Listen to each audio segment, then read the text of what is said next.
जय गुरुदेव। आज हम इस विषय पर चर्चा कर रहे हैं, क्या सद्गुरु से नाम मिल जाने के बाद क्या जीव मुक्त हो जाता है? क्या नाम लेना ही काफ़ी है?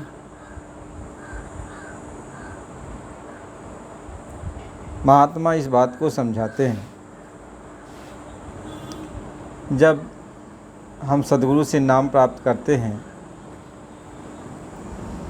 नाम दीक्षा उनसे मिल जाती है और सद्गुरु हमें नामदान की बख्शिश करके सुमिरन, ध्यान, भजन, सेवा, सत्संग की विधि को समझाते हैं और हमको उस पर जो है अमल करने के लिए कहते हैं। देखो, कोई भी चीज़ किसी भी जगह पहुंचने के लिए एक उमंग और उत्साह की ज़रूरत पड़ती है। आपको कहीं जाना है तो वहाँ पहुँचने के लिए आपके अंदर एक चाह पैदा होनी चाहिए। वहाँ क्या है उसको देखने के लिए लालसा आपके अंदर आई कि हम उस जगह जाएंगे, उस स्थान पर जाएंगे तो क्या क्या वहाँ दृश्य है उसको हम देखेंगे। वहाँ हमारे फ़ायदे की क्या क्या चीज़ें हैं, हमारा वहाँ कौन सा मित्र है, हमारे दिल का सगा संबंधी हमारा कौन है, उससे हम भेंट करेंगे। तो हमारे अंदर एक चाह पैदा होती है उस मंजिल पर चलने के लिए, और उस जगह पहुंचने के लिए हम जो है यत्न करते हैं कि चलो रास्ते में चल रहे हैं तो कोई भी चीज़ का दिक्कत ना होने पाए, सब कुछ इकट्ठा कर लेते हैं और तब जहाँ हमको जाना है उस जगह हम चलते हैं। हर तरह से अपने आप को ठीक ठाक होकर ही चलते हैं। नामदान एक प्रक्रिया है। जब हमको मानव शरीर मिला तो मानव शरीर का पहला उद्देश्य यही है कि अपनी आत्मा के बारे में जानो। पहली बात तो यह है, अपनी आत्मा के बारे में जानो। जब आत्मा के बारे में जान जाओगे तब आप सोचोगे कि आत्मा मेरी है इस तरीके का, तो हमारा पिता कोई है, यानी आत्मा का रूप यह है तो पिता का, परमात्मा का कैसा रूप है। तो परमात्मा के रूप के बारे में हम जानने की कोशिश करेंगे। तो जब परमात्मा के रूप के बारे में जानने की कोशिश करेंगे, इसके बाद हम सोचेंगे आखिर परमात्मा कहाँ रहता है, परमात्मा का घर कहाँ है, आत्मा कहाँ रहती है, परमात्मा कहाँ रहते हैं। तो परमात्मा का घर कहाँ है उसके बारे में हम खोज करते हैं। मालूम हो गया कि परमात्मा फला जगह रहता है। आप परमात्मा से मिलने के लिए वहाँ चलने की तैयारी की जाती है। पहली चीज़ तो आप जान गए कि हम मानव शरीर का ये पहला उद्देश्य है कि हमें संत मिल जाएं। तो हम संत सद्गुरु के पास जाते हैं, उनसे विनती प्रार्थना करते हैं, उनकी सेवा करते हैं। तब संत सद्गुरु अपना और परमात्मा का और आत्मा का भेद बताते हैं, यानी आत्मा के बारे में समझाते हैं, परमात्मा के बारे में समझाते हैं, और जो अपना घर है अपने घर के बारे में समझाते हैं, यानी एक परिचय देते हैं। यानी अब वो बता रहे हैं। तो आत्मा तो ये सब सुन रही है सत्संग में, मालिक इस बात को बराबर समझा रहे हैं। तो सुनते सुनते, समझते समझते आत्मा के अंदर एक दिन जिस चीज़ को सुन रही है, समझ रही है, तो सत्संग सुनते सुनते, उनकी बात को सुनते सुनते एक दिन आत्मा के अंदर एक ज्ञान प्रकट होता है कि आखिर परमात्मा है तो उसको देखना भी चाहिए, आत्मा है तो उसको देखना भी चाहिए। तब वह सद्गुरु से कहता कि आत्मा दिखाई कैसे पड़ेगी,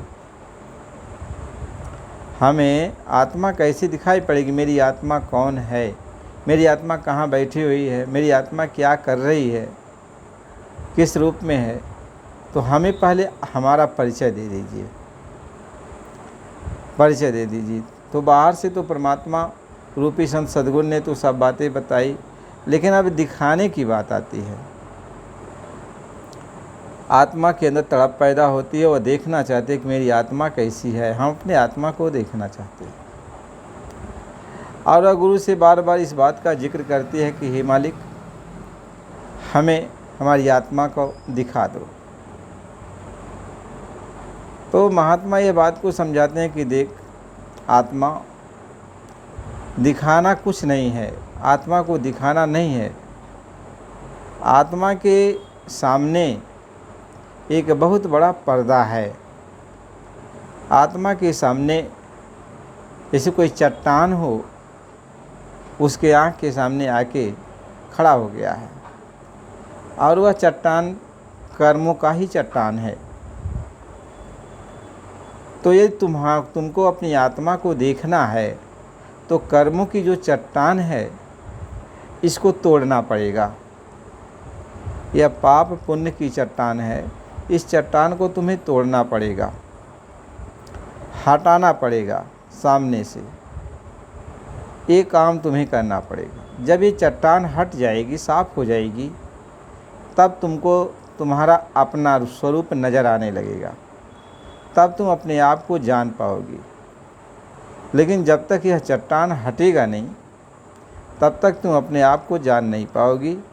या तुम्हारे आँखों के सामने ये चट्टान रखा गया है, ये पाप पुण्य का, कर्मों का चट्टान रखा गया है। आत्मा सद्गुरु से कहते हैं कि हे स्वामी, ये कर्मों का जो चट्टान है, ये सफाई कैसे होगी, कैसे इस कर्मों के चट्टान को साफ किया जाए। तो संत सद्गुरु ये समझाते हैं कि अय मेरी प्यारी आत्माएं, यह कर्मों की जो अंदर में चट्टान है तुम्हारी आंखों के सामने, यह विरह वेदना से ही यह चट्टान टूटती है। जब तक तुम्हारे अंदर अपने आप को देखने की, परमात्मा से मिलने की यह विरह वेदना जागृत नहीं होगी, तब तक ये जो चट्टान है, ये पहाड़ है, यह टूट नहीं सकता। इसलिए तुम्हें विरह वेदना तुम्हारे अंदर आनी पड़ेगी। लेकिन यह विरह वेदना तो अपने आप आती भी नहीं है। इस विरह वेदना को लाने के लिए, यानी उस चट्टान को तोड़ने के लिए, हम तुम्हें 5 पवित्र नाम का सिमरन देते हैं। हम तुम्हें परमात्मा के नाम का सिमरन देते हैं, और तुम इस परमात्मा के नाम का सिमरन करो। परमात्मा के नाम का तुम सिमरन करो। जो नाम मैं परमात्मा का देता हूँ, इस नाम का तुम सिमरन करो। तो सिमरन करते करते करते करते जब कुछ समय बीत जाएगा और तुम्हारा ख्याल ध्यान सिमरन में हो जाएगा, हमेशा कोई काम करोगे तब भी सिमरन, ध्यान भजन करोगे तब भी सिमरन, सिमरन में हमेशा तुम्हारा मन लग जाएगा, हमेशा तुम्हारा मन सिमरन में लग जाएगा और तू सिमरन करने लगेगी। तो सिमरन करते करते करते करते सिमरन करते करते करते वह सिमरन जो नाम है उसमें अग्नि प्रकट हो जाएगी। सिमरन करते करते जो नाम है उसमें अग्नि प्रकट हो जाएगी। उसमें अग्नि प्रकट हो जाएगी। और जब ये अग्नि प्रकट हो जाएगी तो महात्मा समझाते हैं वह अग्नि ही, जो कूड़ा कचरा है, वह अग्नि ही जलाएगी। नाम की अग्नि ही इस कूड़े कचरे को, जो अंदर पहाड़ बन के सामने है, नाम की अग्नि ही इस कूड़े कचरे को जलाएगी। और जब नाम की अग्नि इस कूड़े कचरे को जलाएगी तो धीरे धीरे धीरे धीरे एक कर्मों का जो पहाड़ है ये साफ होने लगेगा। तो धुआं उठेगा। नीले, पीले, सफ़ेद, काले, हर तरह रंग रंग के बादल की तरह ये कर्म साफ होते हुए तुम्हें दिखाई पड़ेंगे। तुम्हारी आंखों के सामने ऐसा लगेगा कि जैसे धुआं उड़ रहा है, कभी काला, कभी नीला, कभी पीला, कभी हरा, कभी भूरा, कभी सफ़ेद, ऐसे नाना प्रकार के रूप में वह धुआं तुम्हारे आंखों के सामने उड़ता हुआ नजर आएगा। ऐसे धीरे धीरे धीरे धीरे नाम की अग्नि जब प्रज्वलित हो जाएगी अंदर में, यानी वो आगे बढ़ जाएगी, तो कर्मों का जो ये पहाड़ है ये सब जल के राख हो जाएगा, ये सब जल के ख़त्म हो जाता है। महात्मा इस बात को समझाते हैं कि जब ये जल के ख़त्म हो जाता है तो सामने एक शीशा दिखाई पड़ता है। शीशा यानी अंतःकरण, यानी हृदय, आत्मा का जिसको हृदय कहते हैं। यानी अब अंतःकरण पूरा साफ हो जाएगा। अंतःकरण पर ही सारी गंदगी जमा थी, तो ये अंतःकरण नाम का सिमरन करते करते नाम ही अंतःकरण की सारी गंदगी को साफ कर देता है। जब अंतःकरण की सारी गंदगी साफ हो जाती है, तब आत्मा का जो स्वरूप है उसमें नज़र आने लगता है। आत्मा का जो स्वरूप है उसमें नज़र आने लगता है। आत्मा जब अपने स्वरूप को देखती है, अपने रूप को देखती है, तो वह इतना प्रसन्न होती है, इतना प्रसन्न होती है, इतना प्रसन्न होती है कि जिसका कोई किसी भी चीज़, किसी भी तरह से हम उसका बयान नहीं कर पाते, न कर पाएंगे कि आत्मा कितना प्रसन्न होती है, कितना खुशहाल होती है। महात्मा इस बात को समझाते हैं। तो ऐसे बहुत समय बीतता है, आत्मा नाम का सिमरन करती है, अवंतर में अपने स्वरूप का वो दर्शन करती है, अपने स्वरूप को निहारती है, अपने स्वरूप को देखती है। और महापुरुष का सत्संग ये बराबर सुनते रहती है। अब महात्मा इस बात को समझाते हैं, अब आत्मा के अंदर जब अपने रूप को देख लेती है तो ऐसे बहुत समय बीत जाता है। जब सत्संग सुनते सुनते, संतों की शरण में रहते रहते, फिर आत्मा के अंदर एक जागृति आती है। आखिर मेरा रूप इस तरह का है, मैं इस तरीके से प्रकाशित हूँ, तो मेरा परमात्मा वो कुल मालिक का रूप कैसा है। तो कुल मालिक के बारे में वो सोचने लगती है, विचार करने लगती है कि हमारा प्रभु, हमारा परमात्मा, हमारा मालिक कैसा है।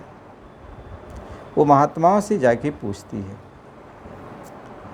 प्रभु से पूछती है कि हमारा मालिक कैसा है, हमको हमारे मालिक का दर्शन करा दीजिए, परमात्मा का दर्शन करा दीजिए। तब वो संत सद्गुरु आत्मा को सत्संग के माध्यम से समझाने लगते हैं कि परमात्मा का दर्शन तो होगा, लेकिन इसके लिए तुम्हारे अंदर विरह और तड़प पैदा होनी चाहिए।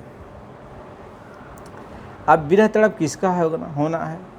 अबे तो अंतःकरण में जो लगी हुई गंदगी साफ हुई, तो तुम्हारे अंदर विरह आनी चाहिए। तो विरह कैसे आएगी, तड़प तुम्हारा कैसे पैदा होगा? क्योंकि तुम्हारा ख्याल ध्यान दुनिया में लगा हुआ है, दुनिया में लगा हुआ है, अपने बच्चों में लगा है, अपने परिवार में लगा है, रिश्तेदारों में लगा है, यार दोस्तों में लगा है, कुल कुटुंब में लगा हुआ है। जगह जगह आपका एक ख्याल लगा हुआ है, इनके तरफ आपका एक ध्यान बैठ गया है। लेकिन परमात्मा का ध्यान करने के लिए, परमात्मा को देखने के लिए, परमात्मा का साक्षात्कार करने के लिए इस ख्याल को तुम्हें हटाना पड़ेगा। अब यह ख्याल कैसे हटेगा? ये तो कर्मों का जो बोझ था, ये तो नाम के सुमिरन से, नाम जपने से, अतिशय रगड़ करने से नाम की चिंगारी अंदर प्रकट हुई, तो कर्म जो है अंदर का ये जला। तो जब ये जला तो आत्मा को अपना स्वरूप नज़र आने लगा। अब ये आत्मा परमात्मा का दर्शन करना चाहती है, लेकिन अब उसका सारा ख्याल ध्यान यह दुनिया में लगा हुआ है, यार दोस्तों में लगा है, परिवार में लगा है, बच्चों में लगा है, समाज में लगा है। ये सारा ख्याल ध्यान उस जगह लगा हुआ है। तो इससे हमें मुक्ति कैसे मिलेगी? यही मुक्ति है।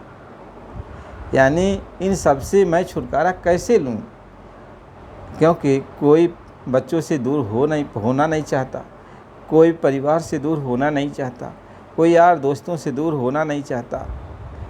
जहाँ जहाँ ये आत्मा का भाव प्रेम लगा हुआ है, ख्याल लगा हुआ, उससे आत्मा हटना नहीं चाहती। तो कौन सी एक ऐसी जुक्ति है कि जिस जुक्ति को लगाए तो ये सारा ख्याल अपने आप हट जाए? जब सारे ख्याल हट जाएंगे तभी परमात्मा का दर्शन होगा। कहीं एक दिल लाखों तमन्ना, तिस पे ज़्यादा हविस है, फिर ठिकाना है कहाँ उसको टिकाने के लिए, उसको बैठाने के लिए, परमात्मा को अपने दिल के अंदर उसका दर्शन करने के लिए। तो ये तमन्नाओं को, इच्छाओं को, ये जितना मोह माया लगा हुआ है सबसे, इसको हटाना पड़ेगा। ये हटाना पड़ेगा, तभी वो परमात्मा आपके घट में, आपके सामने आएगा, नज़र आएगा। संत सद्गुरु इसी बात को समझा के कहते हैं कि ये आत्मा, अब तुम्हें इस मोह, यही मोह की फांस है, इस फांस से तुम कैसे निकलोगे, इसके बारे में तुम्हें समझना है। आत्मा तब संत सद्गुरु से पूछती है कि हे स्वामी, हे मालिक, हम कैसे जो है दुनिया की मोह माया से दूर हो पाएंगे? कौन सा उपाय है जिससे दुनिया की मोह माया से हम अलग हो सकते हैं? संत सद्गुरु समझाते हैं कि देखो, संसार में किसी न किसी का ध्यान करना पड़ेगा। तो जब ध्यान का ख्याल करना पड़ेगा तो उसका, जिसका जो ध्यान करता है वह उसी का रूप बन जाता है। यहाँ का यह विशेष बात है। आप कीड़े मकोड़े का ध्यान करोगे तो कीड़े मकोड़े का रूप बन जाओगे, पशु परिंदे का ध्यान करोगे तो पशु परिंदा बन जाओगे, जड़ वस्तुओं का ध्यान करोगे, मूर्ति का, तो जड़ बन जाओगे। महात्मा ये समझाते हैं, तुम जिसका भी ख्याल करोगे, जिसका भी ध्यान करोगे, तो उसी के रूप का बन जाओगे। यदि आप भी 5 तत्व के हो और अगला आदमी भी 5 तत्व का है, तो उसका आप ध्यान क्यों करोगे? और उसके ध्यान करने से होगा ही क्या? किसी मनुष्य का यदि आप ध्यान करते हो तो आप मनुष्य बन जाओगे, लेकिन उस मनुष्य की जो प्रवृत्ति है, यदि वह राष्ट्रीय प्रवृत्ति है और वह जहाँ जाएगा उसी जगह आप भी उसके साथ चले जाओगे।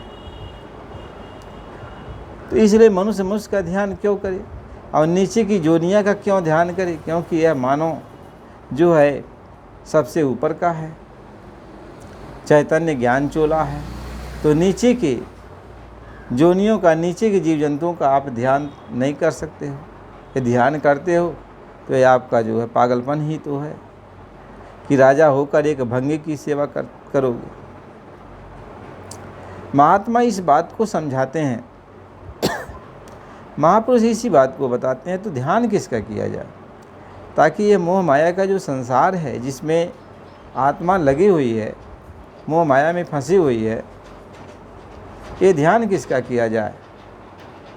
तो महात्मा इस बात को समझाते हैं कि देखो, आप तुम्हें ध्यान गुरु का करना पड़ता है, यानी संत का करना पड़ेगा। संत सद्गुरु का ध्यान तुम्हें करना पड़ेगा। अब तो संत सद्गुरु का ध्यान इसलिए करना पड़ेगा, तो आत्मा कहती है कि हे मालिक, हम संत सद्गुरु का ध्यान कैसे करें, क्यों करें? क्योंकि हमारे जैसे संत हैं, हम जैसे, हमारा जो स्वरूप है वैसा उनका भी स्वरूप है। हम भी खाते पीते हैं, दैनिक क्रिया में रहते हैं, वो भी रहते हैं। तो महात्मा प्यार से समझाते हैं कि संत वही होता है जो परमात्मा से जुड़ा होता है, जो परमात्मा की जो लहर है, धारा है, उसकी धारा से वो जुड़ा होता है। यानी परमात्मा की धारा को छोड़ा नहीं है, परमात्मा की धारा पर ही है, वह धारा में ही है। वह तो जीवों को समझाने के लिए अपना रूप दिखा रहा है, मानव जैसा रूप दिखा रहा है, मानव जैसा रूप प्रकट कर रहा है,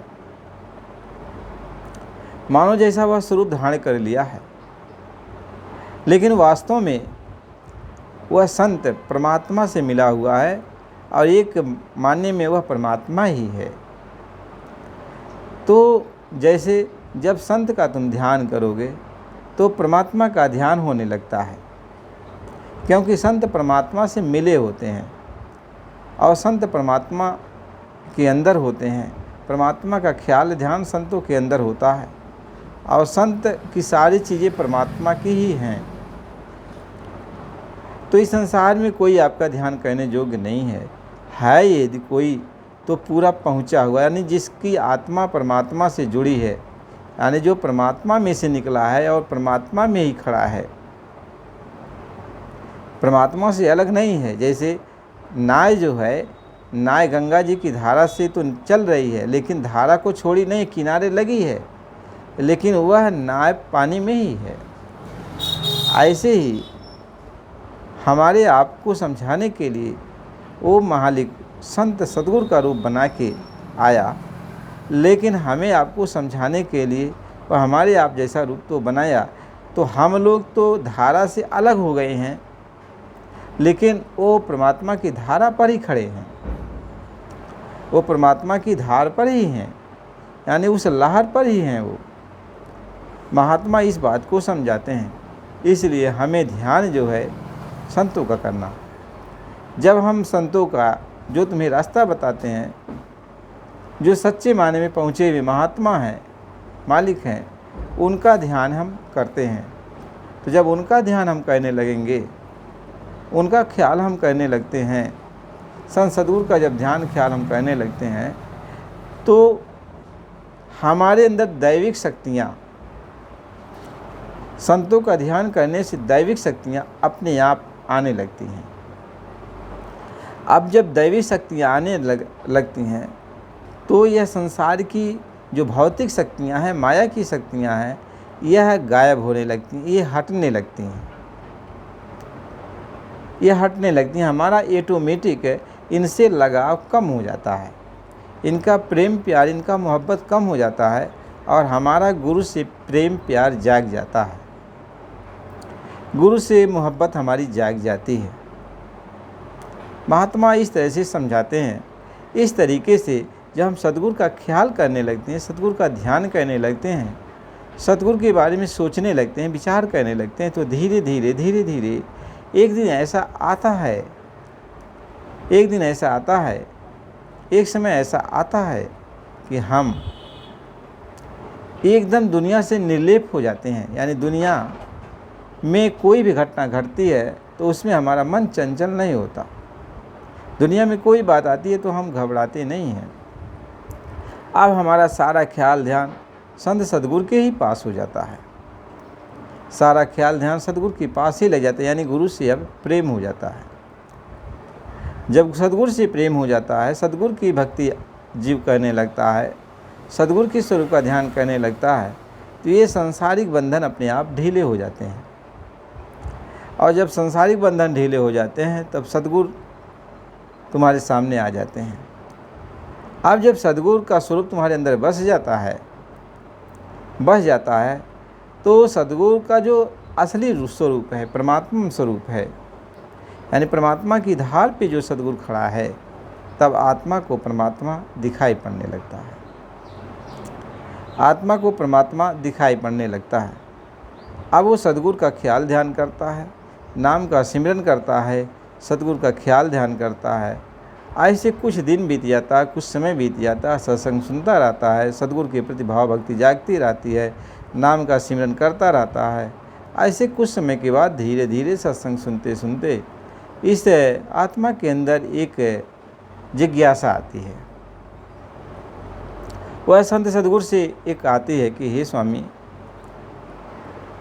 हमने आपका दर्शन किया, आप कुल मालिक परमात्मा हो, हमें आपने आपका भी परिचय करा दिया, अपना भी परिचय करा दिया, लेकिन हे मालिक, अब हमें एक बात बताओ, अपना देश कहाँ है?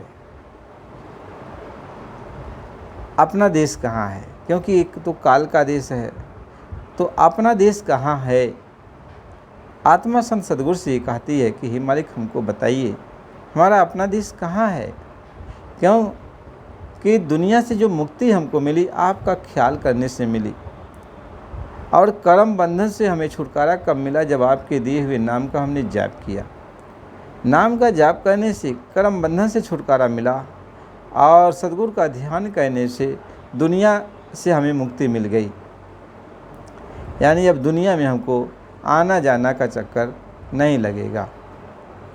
लेकिन अभी तो हम अपने घर नहीं गए, घर मेरा कैसा है कैसा नहीं है, तो हमें अपने घर ले चलिए, जो अपना घर है। हमें अपने घर ले चलिए।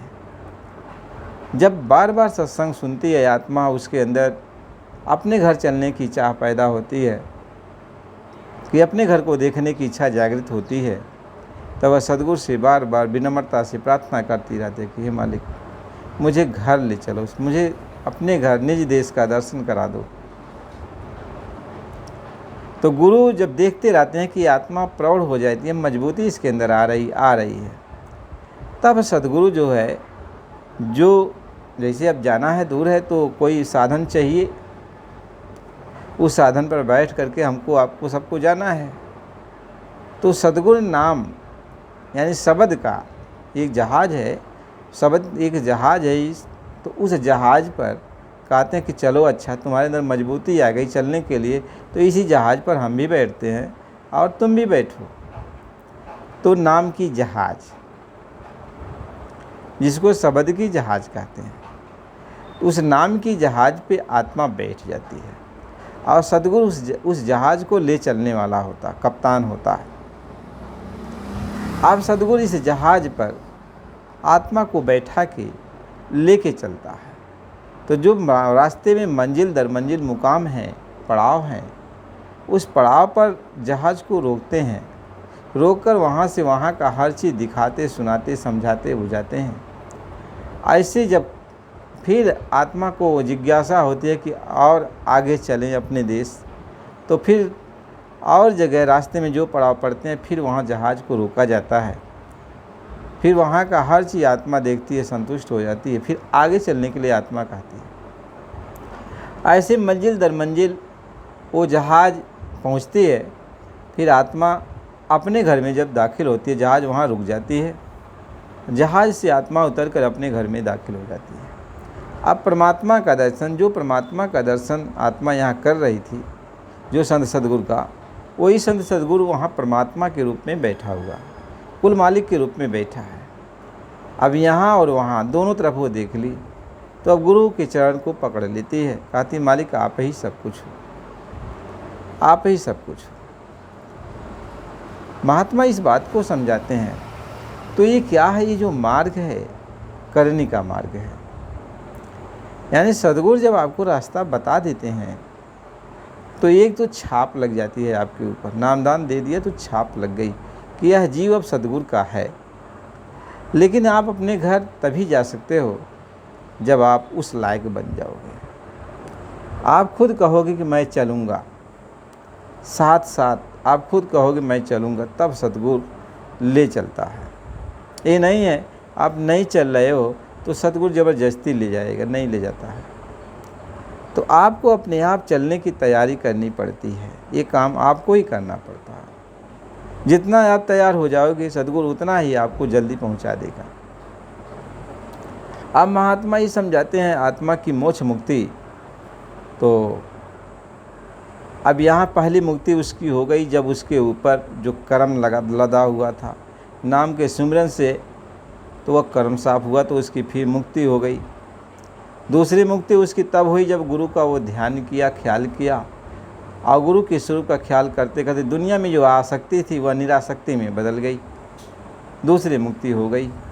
तीसरी मुक्ति इसकी तब हुई जब सद्गुरु नाम की जहाज़ पर बैठा कर और मंजिल दर मंजिल अपने घर पहुंचा दिए, तो सच्चे माने में आत्मा की पूरी मुक्ति हो जाती है। प्रेमी भाई बहनों, जो हमें आपको तकलीफ़ मिलती है, यह हमारे जो कर्म हैं पहले के, वह कर्म ही हमको दुख और सुख देते रहते हैं। लेकिन जब हम नाम का सिमरन करेंगे, ख्याल करेंगे, ध्यान करेंगे, तो यह दुख तो आएगा, लेकिन थोड़ा बहुत असर करके फिर वो किनारे हो जाएगा। क्योंकि महात्मा प्रारब्ध कर्म को नहीं छेड़ते हैं। यानी जिस शरीर को लेके तू जन्म ली है, यह प्रारब्ध है इसका कुछ, तो इस प्रारब्ध को नहीं छेड़ते हैं। लेकिन संचित कर्मों को नाम का सिमरन कराकर, गुरु का ख्याल करा करके अंदर में जहाँ जहाँ से ये जो है कर्म जमा है उसको साफ करते हैं। इसलिए प्रेमी भाई बहनों, इसके आगे का जो वीडियो है अगले कार्यक्रम में आपको मिलेगा। वैसे डेली वीडियो चैनल के माध्यम से डाला जाता है, तो आप देखा करिएगा, हो सकता है कल ही आपको मिल जाए या आज ही रात में मिल जाए, पहुंच जाए। तो बराबर डेली सत्संग डाला जाता है। तो आप नए हो तो चैनल को लाइक करो, सब्सक्राइब करो। पुराने हो तो लाइक करो, लाइक करो, कमेंट करो। और आप जो है बराबर सत्संग को सुना करो। बहुत सारी वीडियो हैं आत्मज्ञान का, गुरु भक्ति का, सेवा का, भजन का, कैसे आत्मा जागेगी, बहुत सारी चीज़ें हर तरह से समझाई गई हैं और आपको उसको सुनना चाहिए। जय गुरुदेव।